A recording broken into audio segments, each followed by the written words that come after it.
The book's introduction and final chapter are about Sandra Bland, an African-American woman who, in July 2015, was stopped by a traffic cop in a small Texas town.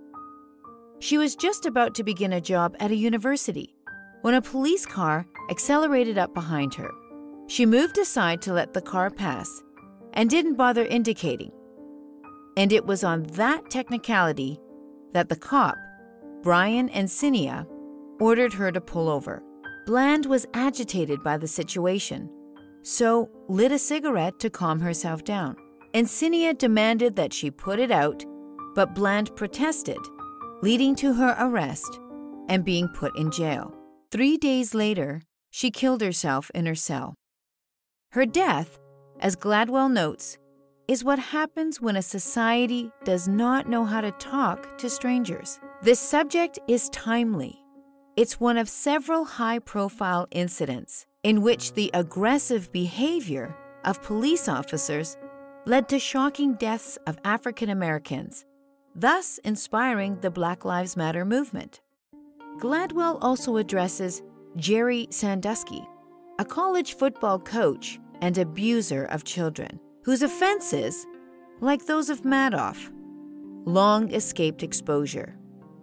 And Amanda Knox, an American student who spent nearly 4 years in Italian custody after a murder in Perugia because prosecutors mistook youthful American goofiness for guilt.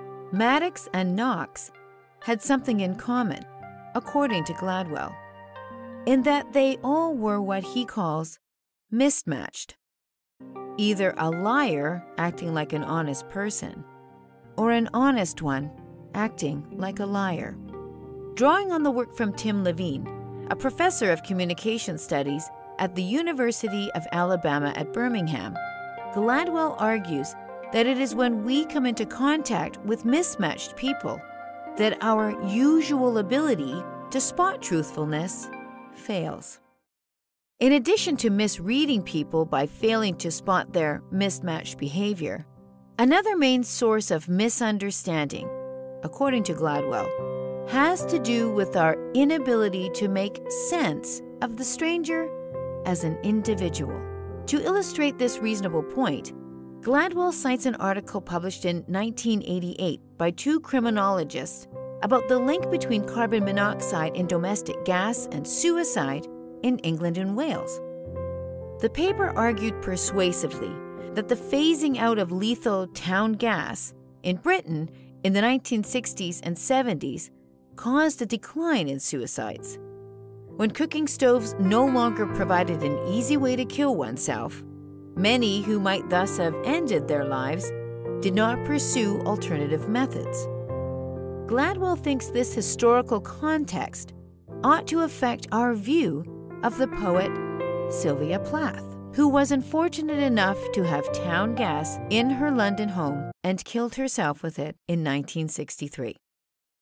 In reality, most of us have a predisposition to doubt out of the ordinary occurrences. That's the reason that parents were able to sit in the same room as Larry Nassar, a doctor with the U.S. women's gymnastic team, and not believe their children when, afterwards, they complained of Nassar's intrusive examinations. Nassar turned out to be a profile abuser, but he was inadvertently protected by parents because, by and large, we assume people, especially those in positions of power, are acting in accordance with our expectations. The lessons to be learned from the diverse tales in his book, Gladwell's main conclusions are that it would be disastrous if we stopped trusting people, that we should accept the limits of our ability to decipher strangers, and that it behooves us to be thoughtful, humble, and mindful of context when trying to understand people's actions.